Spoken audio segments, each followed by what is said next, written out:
Coucou tout le monde, bienvenue dans cette nouvelle vidéo où nous allons parler de La Révolte de la Reine de Morgane Moncomble.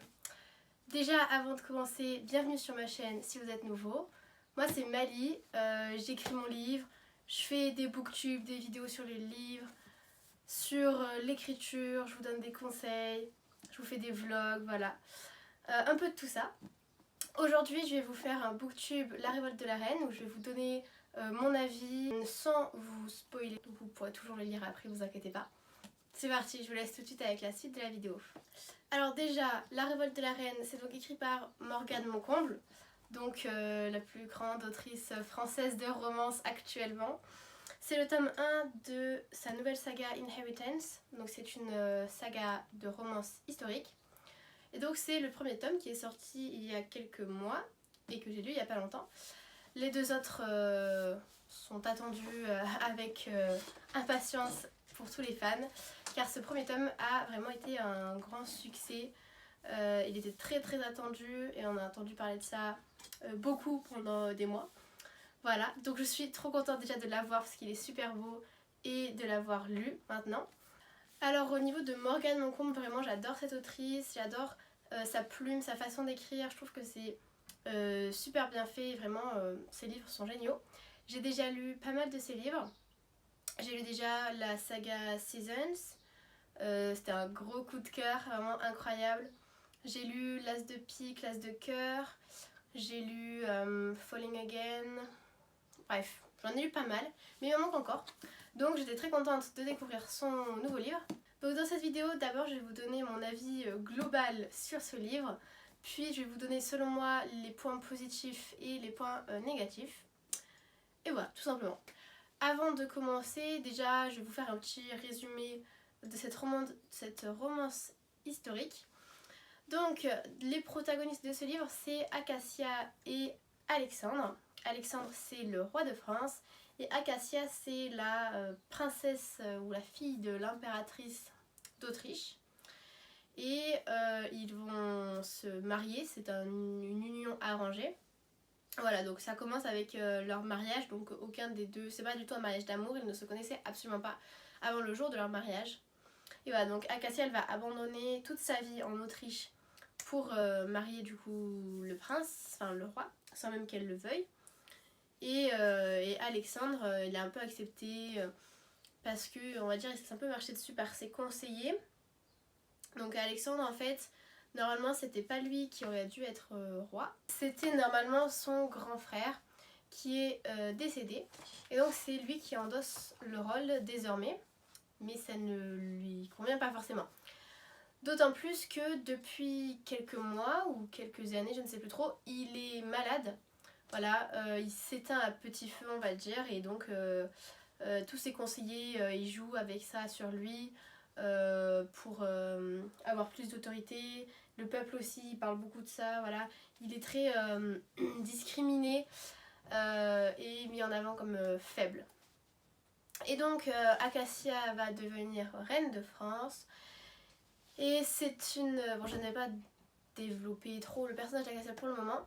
Mais donc voilà, on va suivre du coup ce couple royal. Et sachant que ça se passe à Versailles en 1788. Donc si vous avez retenu vos cours d'histoire, la Révolution française c'est en 1789. Donc il va se passer beaucoup de choses. Donc mon avis global sur ce livre. Alors déjà c'est un super livre, j'ai passé un super moment, je l'ai lu très vite. Je voulais que lire en fait, donc je ne faisais que ça. Et donc je lui ai mis 4,5 étoiles sur 5. Donc malheureusement ce n'était pas un coup de cœur, mais vraiment c'était presque un coup de cœur, c'était pas loin. Mais voilà, il y avait des petites choses qui ont fait que ce n'était pas un coup de cœur pour moi, mais c'était vraiment un livre génial que j'ai beaucoup apprécié, que je vais relire et j'ai hâte d'avoir les deux autres tomes. Ok, donc maintenant je vais vous donner selon moi quels sont les points les plus positifs de ce livre, qu'est-ce que j'ai le plus apprécié, avant d'enchaîner sur les points négatifs. Donc premièrement, les personnages, vraiment je les ai adorés. Acacia, j'adore sa personnalité indépendante, c'est une reine, c'est une badass, voilà j'adore. Elle a du pouvoir, elle le sait, elle le montre, voilà, très féministe pour l'époque, hein, voilà, elle se cache pas, elle est elle-même, et j'ai beaucoup aimé du coup ce personnage féminin très fort. Et ensuite on a Alexandre qui est aussi un très bon book boyfriend, voilà. Très sympa au début, on le perçoit comme froid parce que bah, il est aussi lui enfermé dans sa maladie, etc. Et petit à petit on perce sa carapace et il est aussi très profond et très complexe comme personnage. Donc j'ai aussi beaucoup apprécié. Sans oublier la petite found family de l'histoire avec plusieurs personnages qui s'ajoutent, etc. Ça vraiment j'adore les found family, je trouve ça incroyable. Et du coup les autres personnages, on a un garde du corps, on a des dames d'honneur, etc. Elles sont très sympas et chaque personnage est un petit peu développé quand même, juste ce qu'il faut. Donc ça c'est vraiment bien. De toute manière avec Morgane Moncomble on a toujours des super personnages avec une bonne introspection, etc. Donc c'est très agréable.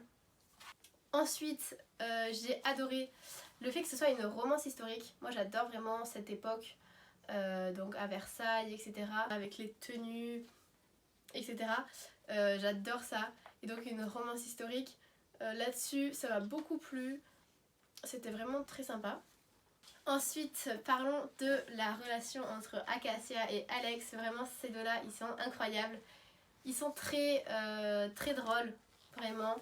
C'est un couple super sympa, enfin un duo très sympa, très divertissant. Voilà, donc je les ai adorés. Donc voilà, le côté romance de l'histoire aussi, il est super bien fait. Et j'ai beaucoup apprécié la romance de la révolte de la reine. Mais ce qui est aussi un des points positifs pour moi, c'est que comme d'habitude avec les livres de Morgane Moncomble, toute l'histoire n'est pas centrée sur la romance. C'est-à-dire qu'il y a plein d'événements à côté qui rajoutent de la tension, du suspense, de l'action, etc. Et c'est ça aussi qui font que les livres de Morgane Moncomble ils sont aussi bien et aussi attachants parce que voilà, il y a vraiment autre chose que la romance, même si bien sûr elle est au cœur de l'histoire, mais il y a vraiment plein d'autres éléments qui font que c'est une histoire super complexe, super complète et vraiment très agréable à lire. Alors pourquoi pour moi c'était pas un coup de cœur, je vais vous le dire dans les points négatifs. Déjà j'ai trouvé que l'histoire elle était un petit peu moins bien construite que ce qu'on a pu avoir avec Morgane Moncomble. On sait que c'est toujours super bien ficelé, etc.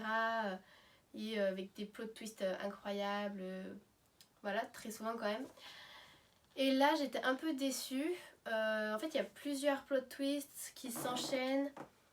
Et je sais pas, j'ai trouvé qu'il y avait quelque chose d'un peu moins bien que les autres livres. Il manquait quelque chose en fait, voilà. C'est vraiment...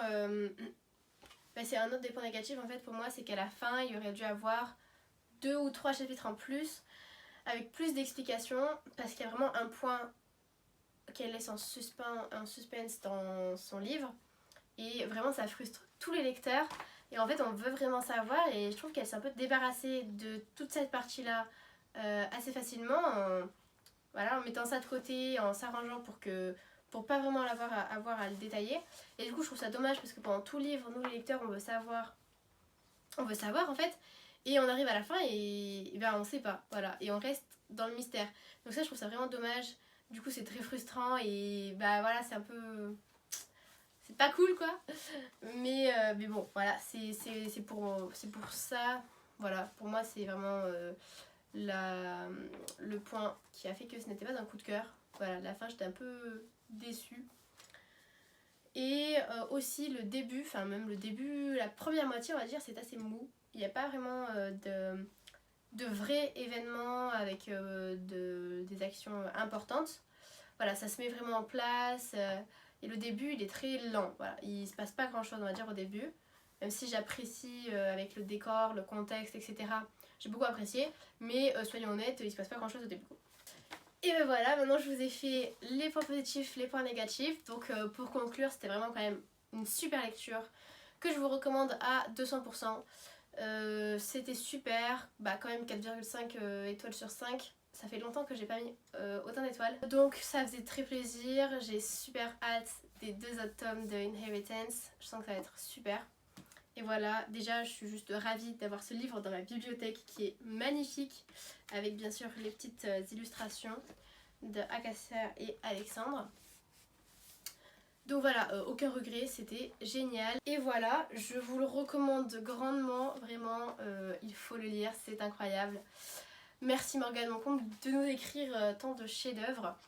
Et voilà, je profite de cette vidéo pour vous dire à nouveau, je vous l'avais dit dans l'ancienne vidéo, enfin dans ma dernière vidéo, mais je l'aurais dit, je suis en train d'écrire mon histoire, du coup, mon roman sur Wattpad. Donc vous pouvez le trouver sur mon compte Malice Story Corner sur Wattpad.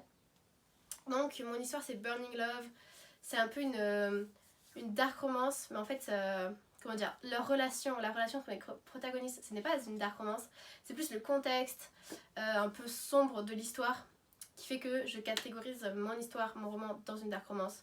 Mais en réalité c'est plus une romance sombre, enfin je sais pas trop comment dire, mais bon voilà.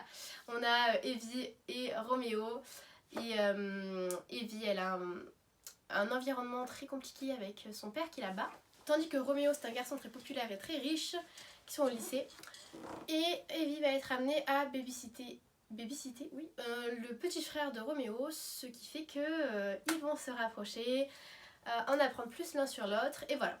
Donc je poste un chapitre par semaine. Ça me ferait super plaisir que vous alliez la lire et la commenter, voter, etc. Vraiment, je prends tous vos avis. Ça aide toujours vraiment. Voilà, donc je vous mets le lien dans ma description, comme d'habitude. Et voilà. Si vous avez aimé cette vidéo, n'hésitez pas à liker et à vous abonner, ça fait toujours plaisir. Si vous avez des idées de vidéos, si vous voulez, si vous avez des questions, voilà, n'hésitez pas dans les commentaires. Et puis à bientôt!